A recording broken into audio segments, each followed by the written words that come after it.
Kabar tewasnya Yahya Sinwar telah tersebar di seluruh dunia setelah Israel mengumumkan hasil tes DNA jenazah pemimpin Hamas.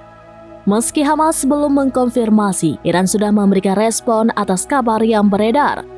Dikutip dari Al Arabiya, misi Iran di PBB mengatakan bahwa pembunuhan Sinwar akan membuat kelompok perlawanan Palestina semakin menguat. Selain itu, semangat anak-anak dan pejuang Palestina untuk memperjuangkan kemerdekaan juga semakin besar. Iran menegaskan selama pendudukan Israel masih berlangsung, maka perlawanan akan terus berlanjut. Sebelumnya, Israel telah melakukan tes DNA terhadap jenazah yang diduga Yahya Sinwar di pusat forensik Tel Aviv. Hasilnya dipastikan bahwa jenazah tersebut adalah pemimpin Hamas. Israel menyerang Sinwar saat memasuki sebuah gedung di Rafah, Gaza Selatan pada Rabu 16 Oktober 2024. Rekaman video yang menunjukkan momen terakhir Sinwar sebelum dibunuh juga telah dirilis. Sejumlah negara di dunia, termasuk Amerika Serikat, juga telah memberikan respon atas kematian Sinwar.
Download Tribun X sekarang, menghadirkan lokal menjadi Indonesia.